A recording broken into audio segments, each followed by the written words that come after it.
ഈ ആരെല്ലാം എന്തെല്ലാം വർഗീയതയും വിദ്വേഷവും വെറുപ്പും പ്രചരിപ്പിച്ചാലും നമ്മളതിൽ കക്ഷി ചേരില്ലെന്ന് മാത്രം തീരുമാനിച്ചാൽ മതി.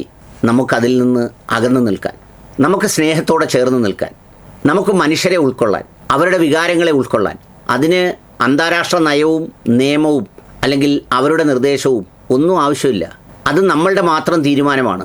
നീ വർഗീയവാദിയായേ പറ്റൂ, നീ അങ്ങനെ അടങ്ങൂ എന്ന് പറഞ്ഞൊരു നിർദ്ദേശവും ഒരു നിയമവും ഒന്നും ഇതുവരെ ഒരു മതവും പുറപ്പെടുവിച്ചിട്ടില്ല, ഒരു ഭരണകൂടവും പുറപ്പെടുവിച്ചിട്ടില്ല. നമ്മൾ തീരുമാനിക്കണം.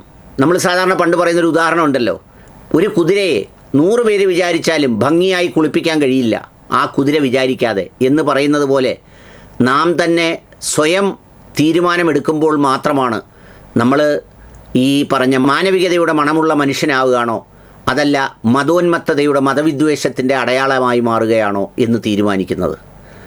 മറ്റൊരാൾക്കും ചാപ്പ കുത്തി അങ്ങനെ ഒരാളെയും ആക്കാൻ കഴിയില്ല. മറ്റൊരാളും പറഞ്ഞതുകൊണ്ട് നമ്മളാവുകയുമില്ല. അങ്ങനെ ജീവിക്കുന്ന മനുഷ്യർ എല്ലായിടങ്ങളിലും ഉണ്ട്, മറിച്ചുള്ളവരെ പോലെ. ഒരു കാരണവുമില്ലാതെ വിദ്വേഷിക്കുന്ന പരമവിദ്വേഷികളുണ്ട്.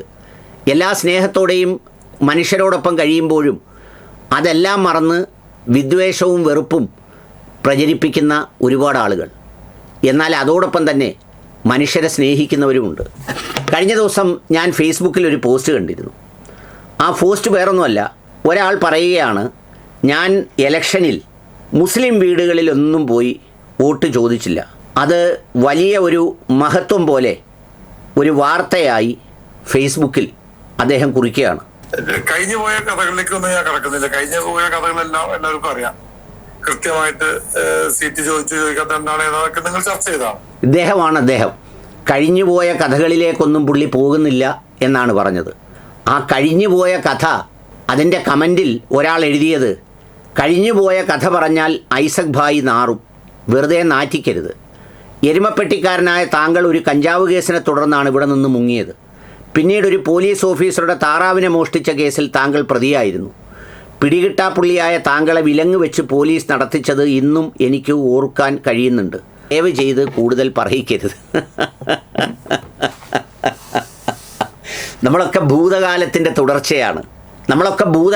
തുടർച്ചയാണ്. അത് മറന്ന് ഇപ്പം ഞാൻ എന്നെ രൂപപ്പെടുത്തുന്നതിൽ, എൻ്റെ വ്യക്തിത്വം രൂപപ്പെടുത്തുന്നതിൽ എന്നെ സഹായിച്ചവരിൽ എനിക്ക് ഒരുപക്ഷെ ഒരു സമയത്ത് ഉടുപ്പ് പങ്കുവെച്ചവർ, എനിക്ക് വാഹനം പങ്കുവെച്ചവർ, എനിക്ക് പഠിക്കാൻ കാശ് തന്നവർ, എന്നെ ചേർത്ത് പിടിച്ചവർ, എന്നെ സ്നേഹിച്ചവർ, അങ്ങനെ ഒത്തിരി ആളുകളുടെ മുഖം ഓർക്കുമ്പോൾ ആ ഭൂതകാലമെല്ലാം മറന്ന് നമ്മൾ ജാതിമത ഭേദമില്ലാതെ സ്വന്തം ജാതിയിലെയും ബന്ധുക്കളും അടങ്ങുന്ന ആളുകൾ ആരും നമ്മളെ സഹായിക്കാത്ത കാലത്ത് മറ്റിതര സമുദായത്തിലെ മനുഷ്യർ വന്ന് നമ്മളെ സഹായിച്ച ഓർമ്മകളും കടവും വായ്പയും എല്ലാം നിലനിർത്തിക്കൊണ്ട് വീണ്ടും വർഗീയവാദിയാകുന്നവരുണ്ട്, പച്ച വർഗീയവാദിയാകുന്നവർ.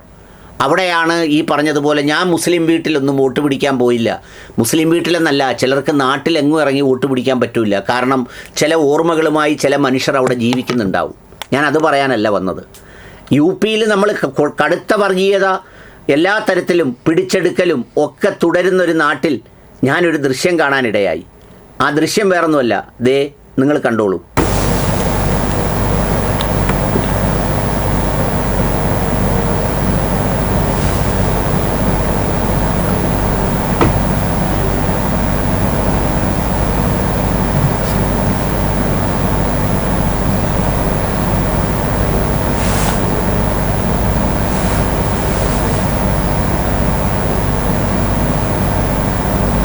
ഹജ്ജിന് പോകുന്നവരെ യാത്ര അയക്കുകയാണ് ഹാജിമാരെ.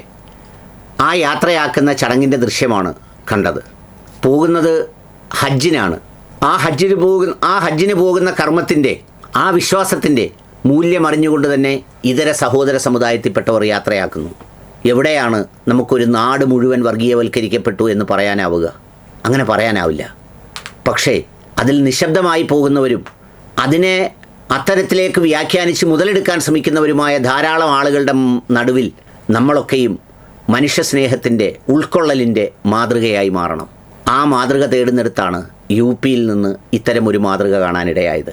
ഹജ്ജിന് പോകുന്നവരെ ആ നാട്ടിലെ ആളുകൾ സന്തോഷപൂർവ്വം യാത്രയാക്കുന്ന മനോഹരമായ ചടങ്ങ്. അതിൻ്റെ ആ സന്തോഷമാണ് നിങ്ങളുമായി പങ്കുവെക്കണമെന്ന് ആഗ്രഹിച്ചത്.